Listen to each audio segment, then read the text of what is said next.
आज हम इस शक्ति नेशनल टॉक सीरीज में डॉक्टर सौम्या दीक्षित को प्रस्तुत करेंगी, लेकिन मैं सबसे पहले कोऑर्डिनेटर डॉक्टर स्वर्णलता सराज जी को बुलाना चाहूँगी। वे आए और हमें प्रोग्राम को करने की परमिशन दें। सुषमा जी, टाइम हो चुका है, अभी 4:04 हो चुके हैं, तो वी शुड स्टार्ट। जैसा आप हाँ, या आप शुरू करें। मैं डॉक्टर शशि अग्रवाल से कहूँगी कि वे प्रोग्राम की शुरुआत प्रार्थना से करें। ओम पूर्णमद पूर्णमिदं पूर्णात् पूर्णमुदच्यते पूर्णस्य पूर्णमादाय पूर्णमेवावशिष्यते ईशावास्यमिदं सर्व यत् किंच जगत्यां जगत् तेन त्यक्तेन भुञ्जीथा मा गृधः कस्य स्वधनं विद्यां च यस्तद्वेदो भयं सः अविद्या मृत्युं तीर्तिर्वा विद्यामृतमश्नुते। ओम शांति शांति शांति। कि आज का प्रोग्राम ब्रेस्ट कैंसर के ऊपर ही हमने टॉपिक लिया है। ये हमारी शक्ति की टॉक सीरीज है और इसमें हम ये जानेंगे कि रोग जो शरीर में पनपते हैं, उन रोगों में जो हेल्थ रिलेटेड प्रॉब्लम्स आती हैं, हेल्थ रिलेटेड इश्यूज जो होते हैं, यानी कि मानव शरीर जो बीमारियों से पीड़ित होता रहता है, लेकिन गंभीर बीमारियां जैसे कैंसर में सतर्कता बरतनी आवश्यक है। वैसे सभी बीमारियों में अगर हम थोड़ा सा सतर्कता बरतें और बीमारी अगर हमें पहले से ही पता चल जाए तो काफी परेशानियों से, काफी तकलीफों से बचा जा सकता है। गंभीर बीमारियां उनमें जैसे कैंसर जैसा रोग है और इसमें आपकी एनर्जी लेवल बहुत घट जाता है, तो उसके लिए हमें जानना पड़ता है कि इसका कारण क्या है।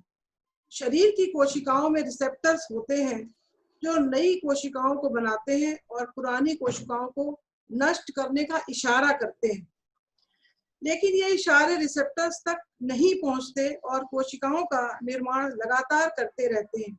यही डेवलपमेंट कैंसर का रूप हो सकता है। अब रेडियोथेरेपी से कैंसर का इलाज होता है।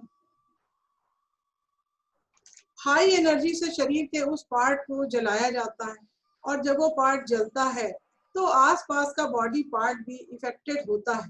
उससे हेल्दी कोशिकाएं भी इफेक्टेड होती हैं और इसके बहुत सारे साइड इफेक्ट्स होते हैं। इसी कड़ी में हमारे बीच doctor Saumya Dixit breast cancer जैसे विषय पर अपना व्याख्यान प्रस्तुत करेंगी और हम सबका ज्ञानार्जन करेंगी। डॉक्टर सौम्या दीक्षित, इन्होंने MBBS किया और इसके बाद में PG सर गंगाराम हॉस्पिटल से न्यू दिल्ली से किया और उसके बाद निजाम इंस्टीट्यूट वेल्लूर में CMC में, ये भी वेल्लूर में ही है, और इनमें कार्य किया। इनमें व्याख्याता का कार्य किया और अपोलो इंस्टीट्यूट और हैदराबाद में कंसल्टेंट के रूप में भी कार्य किया।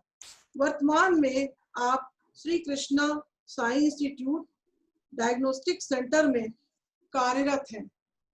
Over to Saumya ji. Thank you so much, ma'am, and good afternoon, everyone.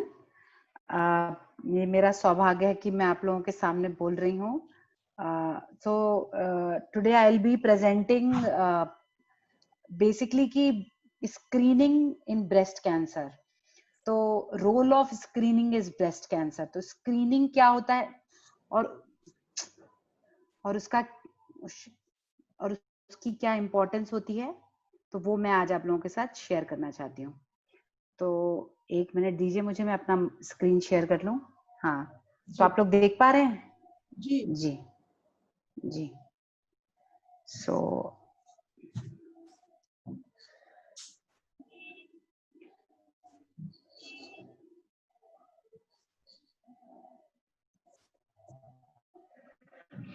yeah, so today we'll talk about screening and prevention of breast cancer.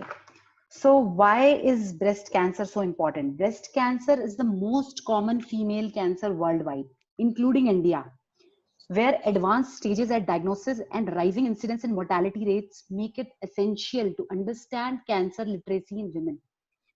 अगर मैं इंग्लिश में बोलूं या मैं हिंदी में बोलूं, आप लोग मुझे बता दीजिए। जो किस आपको इजी पड़े, कुछ भी, मैं जो मेरा आप कंफर्टेबल हो। ठीक है। तो बेसिकली मैं दोनों में ही बोलूंगी। तो जो ब्रेस्ट कैंसर है वो दुनिया में सबसे ज्यादा होने वाला फीमेल्स में, it's the most common cancer among female and the most common cause of mortality, जिसकी वजह से जिस कैंसर की वजह से सबसे ज्यादा महिलाओं की मृत्यु होती है वो भी ब्रेस्ट कैंसर ही है। तो जब हम बात करते हैं कि स्क्रीनिंग क्या होती है, तो स्क्रीनिंग होती है, screening is looking for a lesion, looking for a pathology in an asymptomatic individual. जब किसी को कोई तकलीफ नहीं है, उसको कोई प्रॉब्लम नहीं है, तब हम जब किसी पैथोलॉजी को ढूंढते हैं, कोई परेशानी को ढूंढते हैं, उसे स्क्रीनिंग कहते हैं। और उसका रोल ब्रेस्ट कैंसर में इसलिए बहुत इंपॉर्टेंट है because in most of the cases breast cancers are asymptomatic when they are detected in very early stages, and by the time they become symptomatic they are already widespread. इसका मतलब है कि आप जब किसी को जब तक सिम्टम्स आते हैं कि उसको लंप, बहुत बड़ा लंप फील हो रहा है या किसी तरह का डिस्चार्ज हो रहा है, तब तक कैंसर ऑलरेडी फैल चुका है या फिर इस लेवल पे पहुंच गया है कि जिसका ट्रीटमेंट थोड़ा सा मुश्किल होता है।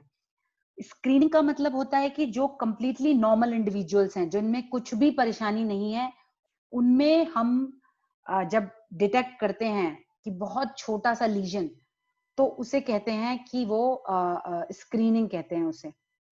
सो सेम थिंग कि क्यों हमें जानना चाहिए कि क्यों स्क्रीनिंग इतनी इंपॉर्टेंट है ब्रेस्ट कैंसर में। Because in India this is the most common cancer among females. Every year 1,65,000 cases of breast cancer detected. एक साल में इतने केसेस डिटेक्ट होते हैं इंडिया में। एवरी ईयर 65,000 डेथ्स होती हैं। एवरी 4 मिनट में एक women diagnosed with the breast cancer, and every 13 minutes one woman dies with breast cancer. So इसकी सीवियरिटी आप समझ सकते हैं कि कितनी ज्यादा है। और in India the problem is कि most 50% of the cancer detected at stage 3 and 4. That means by the time they have been diagnosed they are already widespread. They have involved the breast, they might have gone to lymph nodes, बहुत ज्यादा फैल चुके होते हैं। In India, we are talking about only India, so only 60% women survive for 5 years post treatment. Treatment होने के बाद भी 60% women ही सर्वाइव करती हैं 5 साल तक, जबकि जो डेटा यूएसए और यूके का है उसके हिसाब से 89%, मतलब ऑलमोस्ट 90% फीमेल सर्वाइव करती हैं पोस्ट 5 years ट्रीटमेंट। और इसका सबसे बड़ा रीजन है कि हमारे कंट्री में डिटेक्शन बहुत लेट होता है। डिटेक्शन लेट होने की वजह से कैंसर का ट्रीटमेंट भी कॉम्प्लिकेटेड हो जाता है। ये ट्रेंड है ब्रेस्ट कैंसर का इंडिया में। तो 20 जैसे कि माना जाता था कि 25 इयर्स बैक कि ये कैंसर एल्डरली फीमेल्स का है, मतलब कि जो 60 साल के ऊपर लोग हैं या बहुत लेट एज में होता है। बट ट्रेंड जो इंडिया में इस समय है वो ये है कि इंडिया में ज्यादातर कैंसर्स जो हैं, ब्रेस्ट कैंसर के केसेस, वो 40 to 50 इयर्स की फीमेल्स में सबसे ज्यादा कॉमनली होते हैं। जो कि ये जो इंसिडेंस है ये वेस्ट से, यानी कि जो अमेरिका और इंग्लैंड और यूरोप की स्टडीज हैं उनसे अलग है। वहां पे अभी भी ये कैंसर आफ्टर 50 इयर्स होता है, but India में the incidence has increased in from 35 to 50 years of age. So क्या मतलब it is really worrisome, and the reason is because it's the most common cancer, but कोई भी organized screening program India में नहीं है. There is no such screening program from the government. So ऐसा कोई structured कोई program नहीं है कि आपको हर, जैसे कि वेस्ट में क्या होता है कि अगर आप 50 years के above हैं तो उनको सबको every year मैमोग्राफी करानी होती है गवर्नमेंट की तरफ से. इस तरह के फैसिलिटीज हैं, बट इन इंडिया में ऐसा कुछ भी नहीं है. अगर आप खुद से जाएंगे तो आप करा सकते हैं. और दूसरा एक बहुत बड़ा रीजन इंडिया में है कि लैक ऑफ अवेयरनेस. फीमेल्स की हेल्थ को प्रायोरिटी नहीं दी जाती है. फीमेल्स खुद भी प्रायोरिटी नहीं देती हैं, उनकी फैमिली भी नहीं देती है प्रायोरिटी. और दूसरा ये भी है कि कहीं ना कहीं रिलक्टेंस रहती है डॉक्टर के पास जाने के लिए. Being a breast as a private organ, it's females are quite reluctant to show it to a male doctor if female doctor is not available. So those kind of lack of awareness makes it more worrisome condition.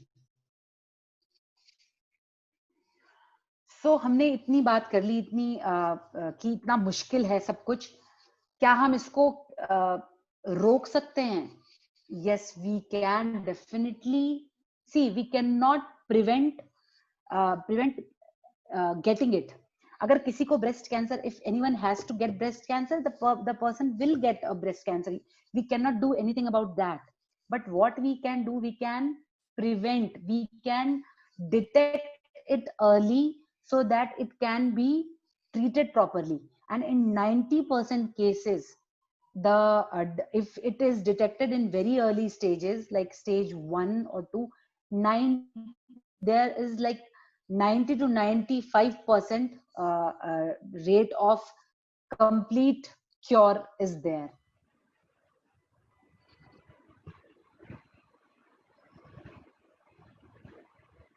तो risk वैसे भी बढ़ जाता है. उसमें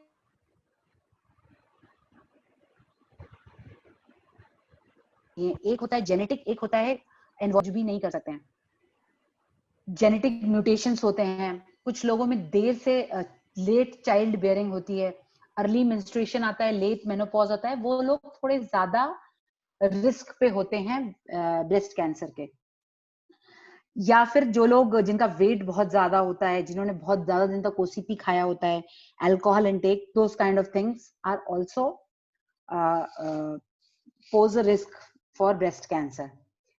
But we can reduce the risk by keeping a healthy weight, exercising regularly, getting enough sleep, breastfeeding. Why is breastfeeding important? Because it reduces the risk of having breast cancer.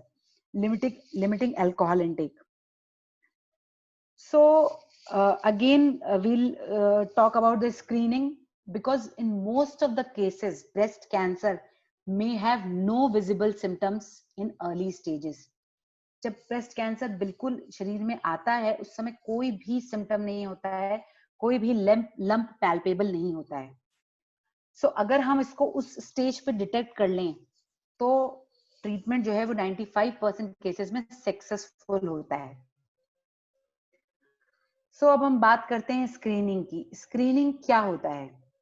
Screening जैसा मैंने पहले बताया कि cancer detect करना जो completely normal individual में, जिन लोगों में ऑलरेडी लंप है या कुछ प्रॉब्लम है, वो that is not called screening, that is called diagnostics. उनमें एक सिम्टम है, उनको कहा गया कि आप मैमोग्राम कराइए या अल्ट्रासाउंड कराइए, और उनमें हमने डायग्नोस किया कि वो लंप क्या हो सकता है. जब कोई इंडिविजुअल कंप्लीटली एसिम्प्टोमेटिक है और उसको हम एग्जामिन करते हैं, तो हम कैसे एग्जामिन करते हैं उसको एग्जामिन किया जाता है. सबसे the first step is clinical breast examination, a physical examination of the breast by a doctor or other health professional. It can be any health professional, sister or a mammography assistant or a doctor. वो आपका breast examination करते हैं जिसमें कि वो देखते हैं कि ब्रेस्ट की डेंसिटी, दोनों ब्रेस्ट का साइज, ऐसी बहुत सारी चीजें वो लोग देखते हैं कि सही है कि नहीं। इसके अलावा the most important tool of breast screening is mammogram. What is mammogram? So mammogram is a kind of X-ray with very low radiation. तो आपने देखा होगा, आप लोगों में बहुत सारे लोगों ने देखा होगा कि मैमोग्राम कैसा होता है. तो मैमोग्राम में इट कैन डिटेक्ट एब्नॉर्मैलिटीज. मैमोग्राम एक तरह से ब्रेस्ट का एक्सरे होता है जो कि बहुत ही हाई रेजोल्यूशन होता है. इसमें एक राइस ग्रेन, मतलब एक चावल के दाने के साइज का जो लीजन है, जो कि ना ही कोई डॉक्टर पैल्पेट करके डिटेक्ट कर सकता है, ना ही किसी और तरह से पैल्पेट हो सकता है, मतलब डिटेक्ट हो सकता है, उसको भी मैमोग्राम डिटेक्ट कर लेता है. And this is the only screening tool known to reduce death.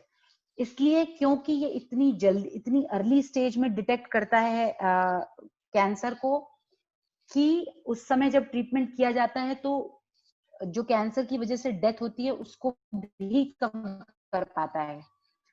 सो जैसे कि ये एक इमेज है मैमोग्राम की. ये एक नॉर्मल ब्रेस्ट का मैमोग्राम है. यहाँ पे ये एरो से ये दिखा रहे हैं कि एक बहुत छोटा सा व्हाइट कलर का देयर इज अ लीजन है. Very tiny white colour lesion is seen here. So mammogram can detect a cancer 1 to 3 years before it can be felt. तो आप समझ सकते हैं, अगर 3 साल किसी को मिल जाए या 1 साल भी मिल जाए तो वो बहुत ज्यादा होता है, specially in cases of cancers. Because जो कैंसर्स होते हैं वो बहुत तेजी से बढ़ते हैं. कैंसर्स का जो सबसे इम्पोर्टेंट और कैरेक्टरिस्टिक फीचर होता है कि उनकी जो ग्रोथ होती है वो बहुत एक्सपोनेंशियल होती है. वो ऐसे धीरे धीरे नहीं बढ़ते हैं, वो बहुत तेजी से बढ़ते हैं. तो इसलिए जो टाइम फैक्टर होता है वो कैंसर्स में बहुत इंपॉर्टेंट होता है. तो जितना जल्दी कैंसर का डिटेक्शन होता है उतनी ज्यादा मॉर्टेलिटी की चांसेस कम हो जाते हैं. So here you can see that this red dot is a cancer which we can detect on mammogram. And if we leave it like this, अगर हम अब क्योंकि जिस पेशेंट में ये छोटा सा एक दाना होगा उसको पता भी नहीं चलेगा कि उसको कोई प्रॉब्लम है. ये पैल्पेट करने से भी पैल्पेट नहीं होगा. तो अगर उसको छोड़ दिया जाए तो वो ये बढ़ता हुआ the size of the lesion इतनी तेजी से बढ़ता है कि वो फिर not only it will grow in size, it will spread along the parenchyma and along the lymphatic system and along the blood. So इसलिए सबसे important हो जाती है स्क्रीनिंग. सो स्टडीज में देखा गया है कि 75% डेथ्स जो ब्रेस्ट कैंसर की वजह से होती हैं in those patients who have not undergone mammogram in early stages. And breast cancers found during mammogram are seen to have not spread and they were too small and caught very early. So the size and the spread of the lesion or the cancer is very important for the treatment and predicting the prognosis of the disease. So it's very important to check yourself and to protect yourself, because early detection of breast cancer increases survival rate by 95%. जहां हम बात कर रहे हैं कि ये most common cancer है जिसकी वजह से डेथ्स होती हैं फीमेल्स में, वहीं ये इसलिए बहुत अच्छा कैंसर भी है क्योंकि अगर ये अर्ली डिटेक्ट हो जाता है तो सर्वाइवल रेट भी 95% है, जो कि बहुत ज्यादा अच्छा मतलब किसी भी कैंसर के लिए it's very good. That survival rate can be 95% even if you have a cancer. So that's why breast cancer in that sense is very good also. If you can detect it early, so it can be completely treated in 95% cases.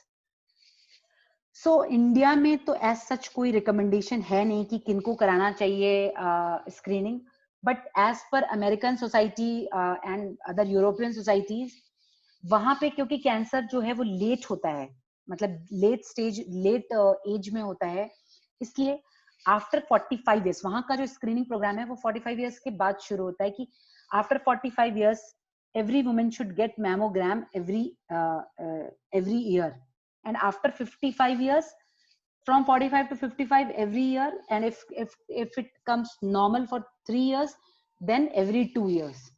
But in India क्योंकि rate जो हमारा incidence है, occurrence है in females वो early होता है, इसलिए India में 40 के बाद कराना चाहिए मैमोग्राफी एवरी ईयर। एंड अगर 3 साल तक नॉर्मल आता है तो उसको 3 साल के बाद एवरी 2 इयर्स कराना चाहिए। जब हम मैमोग्राफी करते हैं तो आप ये 4 इमेजेस देख सकते हैं। The first image is a baseline mammogram, the first mammogram. So the first mammogram is a baseline mammogram, and after that we compare the changes in the breast parenchyma, and if any lesion is there, if किसी के में cancer है तो उसका growth कितना हो रहा है, इस तरह से हम उसको फॉलो अप करते हैं। तो हमने बात की स्क्रीनिंग की, यानी कि जो एसिम्प्टोमेटिक इंडिविजुअल्स है जिसमें कुछ भी नहीं है, उसमें हम कैसे कैंसर डिटेक्ट करते हैं। अब हम बात करते हैं जिनमें किसी तरह के सिम्टम्स हो सकते हैं एक्सेप्ट लम्प, वो भी कैंसर हो सकते हैं। ऐसे कौन सी चीजें हैं, मतलब अपार्ट फ्रॉम लम्प। अब किसी को लम्प फील हो सकता है तो वो डॉक्टर के पास डेफिनेटली जाएगा, बट लम्प के अलावा भी कुछ चीजें होती हैं, जैसे कि अनयूजुअल चेंज इन शेप और साइज ऑफ ब्रेस्ट। हमारे पास 2 ब्रेस्ट हैं, भगवान ने बॉडी को इतना सिमेट्रिकल बनाया है कि being a doctor V also compare one from other. हमें जब भी कुछ डिलेमा होता है कि ये चीज नॉर्मल है कि एबनॉर्मल है, तो हम जो एबनॉर्मल है उसके साथ साथ नॉर्मल को भी चेक करते हैं, देखने के लिए कि दोनों चीजें एक जैसी दिख रही हैं कि नहीं दिख रही हैं। Similarly in case of breast also, if there is any unusual change in shape or size, that can also be alarming. It does not mean that it's a problem, but that needs the individual should be mindful of this. Any new unusual rash or redness on the breast, dimpling or thickening of the skin, a lump in the armpit, not only in the breast, even in the armpit, if there is any lump, if one feels any lump in the armpit, that is also that needs to be addressed. Any discharge from the nipple, itching, crusting of the nipple, and if nipple turns inward. So these signs also call for a healthcare provider, मतलब आपको दिखाना चाहिए किसी doctor को। But ये science का these signs do not necessarily mean that you have a cancer. ये cancer हो सकता है, बट जरूरी नहीं है कि कैंसर ही होगा। तो जैसे कि अभी हमने बात की कि थिकनिंग या फिर जो निप्पल होता है वो कई बार उसके चारों बगल क्रस्टिंग हो जाती है, इचिंग टाइप की होती है, डिस्चार्ज हो सकता है, पकरिंग कहते हैं हम इसे, जैसे कि एक ऑरेंजेस की स्किन होती है अंदर की तरफ थोड़ी खिंची हुई। So those kind of symptoms needs to be addressed. हम बात कर रहे हैं मैमोग्राम की, क्योंकि this is the only screening tool which can prevent mortality, but mammogram के भी लिमिटेशंस हैं। मैमोग्राम जिन females, specially young females like 40 years और 35 years, those kind of females जिनके ब्रेस्ट जो होते हैं वो डेंस होते हैं, उसमें मैमोग्राम जो है वो उसकी सेंसिटिविटी कम हो जाती है, क्योंकि मैमोग्राम जो है वो जब तक कि टिश्यू कॉन्ट्रास्ट अच्छा नहीं होगा, जैसे कि इस ब्रेस्ट में आप देख सकते हैं ब्लैक एंड व्हाइट हमें अच्छा दिख रहा है, तो we can see through the breast parenchyma, but here everything is white because of the density of the breast tissue, so we cannot see small lesions. So Jin lesions की मैं अभी बात कर रही थी, rice grain size के, so that can be missed in these kind of breast. उन cases में क्या किया जाता है कि मैमोग्राम के साथ साथ अल्ट्रासाउंड भी किया जाता है। तो ultrasound can not replace mammogram, but it can be an adjunct to mammogram. कि आपको मैमोग्राम में कोई डाउट हो रहा है या आपको इतना क्लियरली नहीं दिख रहा है, तो हम अल्ट्रासाउंड करके उसको कॉम्प्लीमेंट करते हैं, जो कि हमने मैमोग्राम में देखा है। इसके अलावा एक और टूल होता है एमआरआई ब्रेस्ट। एमआरआई इसलिए इतना ज्यादा कॉमनली यूज नहीं होता है because it's a costly modality और सारी जगहों पर बहुत इजीली अवेलेबल भी नहीं होता है। एमआरआई में क्या फायदा होता है? MRI is a very sensitive modality, very sensitive. even it can detect very small lesions. तो ये किया जाता है उस तरह की फीमेल्स में जिनमें की बहुत जिनकी हाई फैमिली हिस्ट्री होती है, जिनकी फैमिली में मदर को या फिर मदर की सिस्टर को या फादर की सिस्टर को, मतलब इस तरह से जो बहुत फर्स्ट डिग्री रिलेटिव्स में जिनमें ब्रेस्ट कैंसर की हिस्ट्री होती है, यंग फीमेल्स होती हैं, specially after 30-35 years of age, even sometimes even after 30 years of age, और जिनके ब्रेस्ट मैमोग्राम पे डेंस होते हैं उनमें MRI किया जाता है. So there are many myths surrounding the breast cancer. So we'll talk about them, that breast cancer occur only in old age group. So we have already talked about this, that incidence has increased among women in their 30s and 40s. And the bad thing about this is that in females of 30 and 40, the cancer is more aggressive in nature.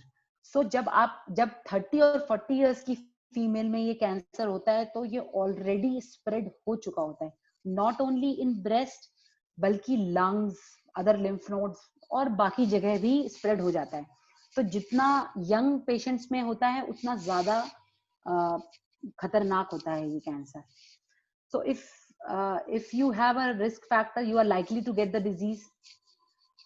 जो breast cancer जिनकी family में run करते हैं वो उस तरह के cancers केवल 10% होते हैं. 80% फीमेल्स वो होती हैं जिनमें की कोई भी फैमिली हिस्ट्री नहीं होती है.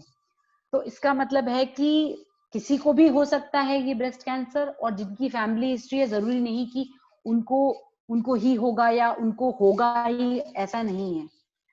So same thing, if breast cancer does not run in your family, you won't get it. No, 80% of women with breast cancer have no family history. So mother's family history is important, but that does not mean that is the only factor which determine whether you will have breast cancer or not. So कुछ लोगों को लगता है कि उनकी family में कुछ cancers होते हैं जो कि फैमिली में रन करते हैं. उनमें से एक ब्रेस्ट कैंसर भी है जो कि एक जेनेटिक म्यूटेशन की वजह से होता है, या फिर कुछ केसेस में ये फैमिलीज में रन करता है, स्पेशली फर्स्ट डिग्री रिलेटिव्स में, माँ को, मौसी को, इस तरह के. तो इन केसेस में बहुत इंपॉर्टेंट है awareness about the disease, regular breast screening, lifestyle modification like controlling your weight, breast feeding, those kind of, and genetic counseling. These things may not prevent one from getting the cancer, but will definitely detect it early and make it easier to treat. So most breast lumps are cancerous? No, most breast lumps, what we feel in daily practice, they are benign. 80% of the breast lumps in clinical practice are benign. They are not cancer. They are tumor, but they are benign. They are not cancers. So and एक ये भी myth होता है लोगों का कि अगर उनको जैसे किसी को ब्रेस्ट लंप निकलता है तो उसको बायोप्सी या FNAC के लिए भेजा जाता है, और तो उनको लगता है कि उनको कैंसर ही है. नहीं, सेम थिंग है कि जिन लोगों की बायोप्सी की जाती है वो यही रूल आउट करने के लिए की जाती है कि ये कैंसर तो नहीं है, और ज्यादातर केसेस में 70% केसेस में वो कैंसर नहीं होता है, वो बेनाइन फाइब्रोएडिनोमा जो कि most common type of breast lump होता है वो होता है. If I am a man, I will not get a breast cancer. Even 1% of all breast cancer occur in men also. So to conclude, I would like to say that breast cancer can be detected in the early stages. It can be, and if it is detected in the early stages, it can be treated effectively, and it is most treatable and the stage when it is most treatable, it does not produce any symptoms. So therefore be diligent with breast health, because it's in your hand. So take care of your body. It is the only place you have to live. So thank you so much. Thank you so much, ma'am. Thank you so much for your attention. Saumya जी ने बहुत अच्छी हम लोगों को जानकारी दी cancer के बारे में. मैं एक दो केसेस बताना चाहूंगी. आज से करीब 40 वर्ष पहले मेरी एक रिलेटिव को एक गांठ हो गई थी ब्रेस्ट में. तो वो बहुत अर्ली एज थी उनकी, 20-22 साल की उनकी एज थी. तो उन्होंने क्या करा कि उन्होंने जाके तुरंत डॉक्टर से चेकअप कराया, और घर में काफी ऑब्जेक्शन हुआ इस बात को कि जेंट्स डॉक्टर के पास गई है, वहाँ चेकअप करा दिया। उस समय लेडी डॉक्टर्स ज्यादा शायद थी भी नहीं इस फील्ड में, तो उन्होंने उसका ऑपरेट करा दिया। दूसरा केस, एक मेरे पास में ही पड़ोस में ही एक मैडम थी, कम से कम 15 साल पहले उनको ब्रेस्ट कैंसर हो ही गया था, लेकिन उन्होंने अपना इलाज करवाया अच्छे से। वो दिल्ली गई, दिल्ली जाके काफी टाइम वहाँ रही, और आज वो 15 साल हो गए उनको, बहुत अच्छे से उनकी लाइफस्टाइल चल रही है। और एक केस हमारे कॉलेज में भी हुआ था, उन्होंने भी ऑपरेट टाइम से ही करा दिया था, कैंसर हो गया था और उनका वो ठीक हो गया था। अब मैं डॉक्टर अर्चना दीक्षित से कहूंगी कि वे क्वेश्चन आंसर के लिए पूछें कि क्या क्वेश्चंस है, उन्होंने ले लिए होंगे क्वेश्चंस, तो बताएंगी। डॉक्टर अर्चना दीक्षित। अर्चना, अर्चना। हाँ, मैं सभी को प्रणाम। हाँ मेरी आवाज आ रही है आप तक? जी जी। हाँ, बिल्कुल आ रही है। मुझे तो मैम ऐसा चैट बॉक्स में कोई भी क्वेश्चन नहीं दिख रहा है। फिर वेट, चैट बॉक्स में कोई भी नहीं है, और मेरा सभी से विनम्र अनुरोध है कि अगर किसी को कोई भी क्वेश्चन पूछना है तो डॉक्टर सौम्या से पूछ सकते हैं आप। डॉक्टर साहब, मैं पूछना चाहती हूँ, डॉक्टर तृप्ति सिंह बोल रही हैं? मैं डॉक्टर तृप्ति सिंह बोल रही हूँ। मैं IIIT जबलपुर में असिस्टेंट प्रोफेसर हूँ, और अभी कुछ दिन पहले मेरा यूट्रस का ऑपरेशन हुआ था, उसमें बहुत बड़ा ट्यूमर था।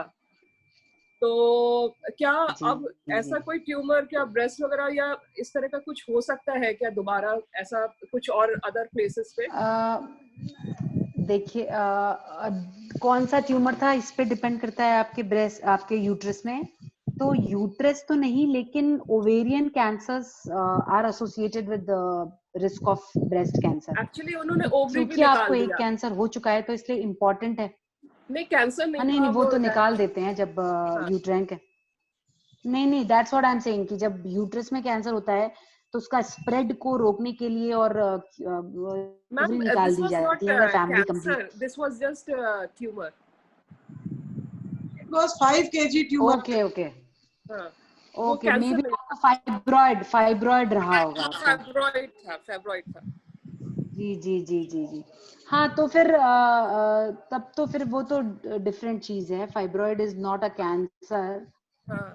तो लेकिन स्क्रीनिंग हर किसी को 40 के, अगर आपकी फैमिली हिस्ट्री नहीं है किसी की, अगर फैमिली हिस्ट्री है तो 35 के बाद करा लेना चाहिए, और अगर फैमिली हिस्ट्री नहीं है तो 40 इयर्स के बाद एक बार या दो, मतलब every year once screening mammogram एक बार करा लेना चाहिए, 2-3 साल तक देखने के लिए कि सब कुछ ठीक है। अगर ठीक है तो फिर आप 3 साल तक छोड़ सकते हैं, मतलब फिर एवरी 3 इयर्स कराइए। अच्छा तो 40 साल के बाद एक बार करा लेने में कोई बुराई नहीं होती है बेसिकली। अच्छा, ठीक है। हाँ। थैंक यू डॉक्टर साहब। जी जी जी। और ओपन फॉर ऑल, किसी को और भी क्वेश्चन पूछना है तो पूछ सकते हैं डॉक्टर सौम्या से। मैम, ये होता कैसे है, अगर आप कुछ बता पाए? क्या ये जर्क लगने से या क्या? नहीं, ब्रेस्ट कैंसर तो देखिए, मैंने बताया 2 तरह की चीजें होती हैं। कुछ चीजें हैं जो कि हाथ में आपके नहीं होती हैं, जैसे कि जेनेटिक म्यूटेशन होता है, एक जीन होता है जो कि कुछ लोगों में होता है और कुछ लोगों में नहीं होता है। इसके अलावा कुछ लोगों को लेट पीरियड्स आते हैं, वो भी आपके हाथ में नहीं होते हैं। तो जिन लोगों में लेट पीरियड्स आते हैं, मतलब सॉरी अर्ली पीरियड्स आते हैं और लेट बंद होते हैं, वो लोग ज्यादा उनको रिस्क ज्यादा रहता है ब्रेस्ट कैंसर होने का। इसके अलावा फैमिली हिस्ट्री तो हुई बात है।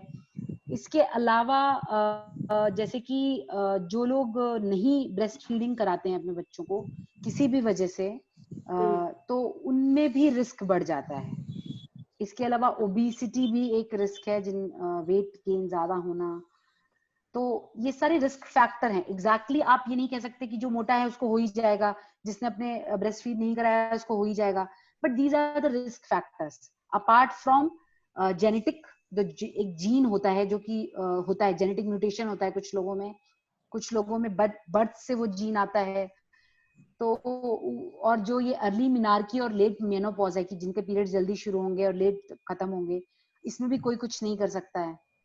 तो ये सारी चीजें एक तरह से देखिए तो कॉन्स्टिट्यूशनल सी हैं कि आप की बॉडी इस तरह से बन के आई है, ऐसा होना है। हार्मोनल चेंजेस जो हैं उनमें आप कुछ नहीं कर सकते, लेकिन आप क्या कर सकते हैं, आप अपना वेट मेंटेन कर सकते हैं, आप एक्सरसाइज कर सकते हैं, ये सारी चीजें आप अपने कंट्रोल में कर सकते हैं, स्क्रीनिंग करा सकते हैं, दैट्स इट। मैम ये रेडिएशन से भी हो सकता है क्या, जैसे कि आजकल टावर्स वगैरह से? नहीं, रेडिएशन से तो इसका नहीं है अभी तक एसोसिएशन। ओके, रेडिएशन से यूजुअली ब्लड कैंसर्स वगैरह ज्यादा होते हैं, जो कि या जो इस तरह के कैंसर्स होते हैं जो बोन मैरो, क्योंकि कुछ लोग मोबाइल रखते हैं तो वो हार्ट के पास उन्होंने रखने के लिए मना किया होता है, जैसे लेडीज वगैरह होते हैं, जैसे पर्स में रख लिया या इस तरह का। जी, ब्रेस्ट के पास रख ले। अभी तक तो ऐसा कुछ नहीं है कि कोई एसोसिएशन है उसका, नहीं। ठीक है मैम। जी अभी तो किसी और को पूछना है कोई question? Thank you so much doctor Saumya, such a nice deliberation and very informative lecture you have given to all of you. Thank you so much. मैं फिर इसका मतलब ये है, एक चीज ये तो आती है कि लेडीज को अपनी हेल्थ का बहुत ध्यान रखना चाहिए, अपना खाने पीने का भी और साथ में एक्सरसाइज का, और वेट ज्यादा गेन नहीं करना चाहिए, अगर गेन हो जाए तो उसको घटाने की कोशिश करनी चाहिए। एक सबसे बड़े पॉइंट है जो अमूमन लेडीज अपने लिए नहीं ध्यान देती हैं। जी बिल्कुल। मैं डॉक्टर सुलता जी से कहूंगी कि वे सेशन को कंक्लूड करें। नमस्कार सभी को। और मैं सबसे पहले अपने शक्ति लाइव टॉक जो हमारे नेशनल शक्ति के द्वारा ऑर्गेनाइज किया गया है उसमें आप सभी का स्वागत करती हूँ और धन्यवाद देना चाहती हूँ सौम्या जी को, जिन्होंने इतना अच्छा और एग्जाम्पल्स के साथ में और मेमोग्राफी की पिक्चर्स के साथ में हमें बताया कि आपको क्या क्या देखना है और किन चीज़ों का ध्यान रखना है। बहुत अच्छे से हम लोगों को बताया है। और उन्होंने जो फोटोग्राफ्स दिखाई वो बहुत ज़्यादा तो मैं नहीं समझती, मैं फार्मेसी की स्टूडेंट जरूर हूँ, लेकिन फार्मेसी में हम लोग मेडिसिन पढ़ते हैं, और जो मेमोग्राफी आप लोग देखते हैं और जो अपने दो में डिफरेंस बताया कि थिकनेस है और नॉन थिकनेस है, दो जो डिफरेंसेस दिखाए, उससे हम लोगों को ये लगता है कि हमें MRI कराना चाहिए, कि हम लोगों को जो मेमोग्राफी कराना चाहिए। ये दो तीन चीज़ें जो आपने बताई ये बहुत हमारे लिए यूजफुल है। हम क्योंकि और हमारे कंट्री में 35 इयर्स के बाद, क्योंकि हमारे यहाँ जल्दी होता है, जैसा आपने हमें बताया कि 35 इयर्स के बाद एक बार करवा लें या 40 इयर्स के बाद। वेस्टर्न कल्चर में तो थोड़ा लेट उन लोगों ने बोला है, लेकिन अपनी कंट्री में हम लोगों को 35 इयर्स का एक बार कराने में कोई हर्ज नहीं है। या इस तरह की लाभकारी जो हम लोगों को नहीं पता थी उस तरह की जानकारी आपने दी। इसके लिए हमारी जितनी भी नेशनल शक्ति की जितनी भी है हम लोग शक्ति हैं, तो उन लोगों को बहुत होगा। और ये बहुत कंटेम्प्रेरी टॉपिक भी है। और आज के युग में जो मेरा ओपिनियन है इसमें, कि जो सर्वे रिपोर्ट्स आती रहती हैं कि आजकल यूट्रस कैंसर और ब्रेस्ट कैंसर जिसको देखो उसको सुनने मिल रहा है, जिसका रीजन है रेडिएशंस। तो हमारे यूवी रेडिएशन से भी है, और जो टाइट हम कपड़े पहनते हैं उसका भी, जितना मुझे समझ में आता है कि टाइट जो हम कपड़े पहनते हैं उनसे भी मना करते हैं डॉक्टर, ऐसा नहीं करना है। तो केमिकल्स भी हम लोग आजकल खा रहे हैं, हमारे फूड भी जो आ रहे हैं, तो उन सब चीज़ों को देखते हुए लगता है कि हमें 40 इयर्स के बाद या 35 इयर्स के बाद हमें करा लेना चाहिए, और इसमें कोई हर्ज नहीं है। और अभी जितनी भी लेडीज हैं वो मेरे ख्याल से जिन्होंने ज्वाइन किया है, 31 लेडीज को मैं देख रही हूँ जिन्होंने ज्वाइन किया है, वो 35 इयर्स की तो है, कुछ होंगे उससे कम लेकिन नियर बाय होंगे। तो 40 इयर्स के बाद तो कंपल्सरी एक बार हम लोग को करा लेना चाहिए। तो इस जानकारी को आपने बहुत अच्छे से दिया और हम लोगों ने समझा क्या होता है, कैसे होता है। इसके लिए मैं आपको बहुत बहुत धन्यवाद देती हूँ। और नेशनल शक्ति की तरफ से हमारे यहाँ इसका भी कोई कुछ बिजी शेड्यूल की वजह से हमारे नेशनल के कुछ ऑफिसर्स नहीं आ पाए हैं और बहुत सारे लोग ऑफिसर्स हैं उसमें। मैं उनका थैंक्स करती हूँ कि उन्होंने ये कोऑर्डिनेट करने के लिए मुझे ये रिस्पॉन्सिबिलिटी और ये प्रोग्राम बहुत अच्छी जानकारी हमारे बीच बहनों के बीच में आई। इसके लिए मैं सौम्या जी को धन्यवाद देती हूँ और आल्सो मैं सुषमा रानी जी को भी बहुत धन्यवाद देती हूँ कि उन्होंने बहुत अच्छे तरीके से इसको निभाया और प्रार्थना जिन्होंने करी उनको भी थैंक्स बोलती हूँ और जिन्होंने जो आगे इसको ले जाएंगे मैं उनको भी थैंक्स बोलती हूँ। तो सभी के साथ से ये प्रोग्राम बहुत सक्सेसफुल रहा और बहुत अच्छी जानकारी के साथ में हम लोगों का उत्साहवर्धन भी किया और ज्ञानवर्धन भी किया। Thank you. Over to you Sushma. हमारे बीच में बिंदु जी उपस्थित है, हमारी नेशनल कोऑर्डिनेटर हैं, वो 2 शब्द बोलेंगी। बिंदु जी। बिंदु जी। जी नमस्ते जी।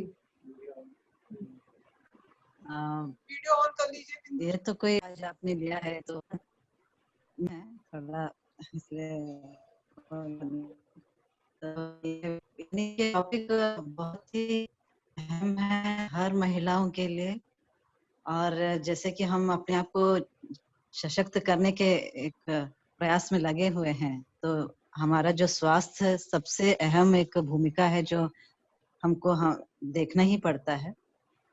तो ये जो आज सौम्या जी का जो वक्तव्य हुआ है ये सब जो उन्होंने कही है बातें वहाँ यहाँ से तो सुनने में आती है लेकिन जब इन्होंने जब एक और बार बोला तो वो एक जागृति हम सबके मन में आई है और जरूर इस विषय में और भी ध्यान देंगे। ऐसे जो इन्होंने यहाँ बताया है शक्ति के प्लेटफॉर्म से इसका एक प्रचार जैसा भी महिलाओं के जो कार्यकारिणी सदस्य हैं और या तो कार्यकर्ता हैं इन पर भी हम आपस में चर्चा करना चाहिए और ऐसे ही पीरियोडिकली अभी टेक्नोलॉजिकल डेवलपमेंट्स को हम मानते हैं उसका उपयोग करते हुए पीरियोडिकली हमारे जो चेकअप्स हैं वो सब करवाए और अपना वेट एंड अपना बॉडी हेल्थ का सब ध्यान देने में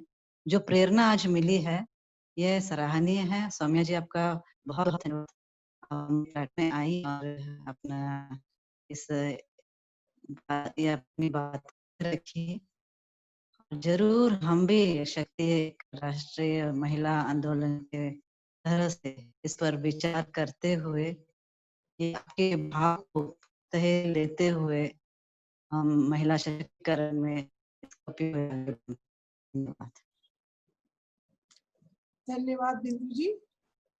मैं डॉक्टर शशि अग्रवाल से श्लोक पढ़ने के लिए बोलूंगी। डॉक्टर शशि अग्रवाल। ठीक है मैम, सुनाई दे रहा है? हाँ बिल्कुल। ओम सर्वे भवन्तु सुखिनः सर्वे सन्तु निरामया सर्वे भद्राणि पश्यन्तु मा कश्चित् दुःख भाग् भवेत्। ओम शांतिः शांतिः शांतिः। मैं स्वर्णलता जी से आग्रह करूंगी कि वे इसका लेक्चर सीरीज का आज की लेक्चर सीरीज को समापन करने की घोषणा करें। स्वर्णलता जी। स्वर्णलता जी समापन करें। स्वर्णलता जी। ठीक है डॉक्टर सौम्या जी, आपका बहुत बहुत धन्यवाद और सभी ने जिन्होंने अभी लेक्चर अटेंड किया है उनका सबका भी बहुत धन्यवाद। नमस्कार। Thank you so much. Thank you so much. नमस्कार।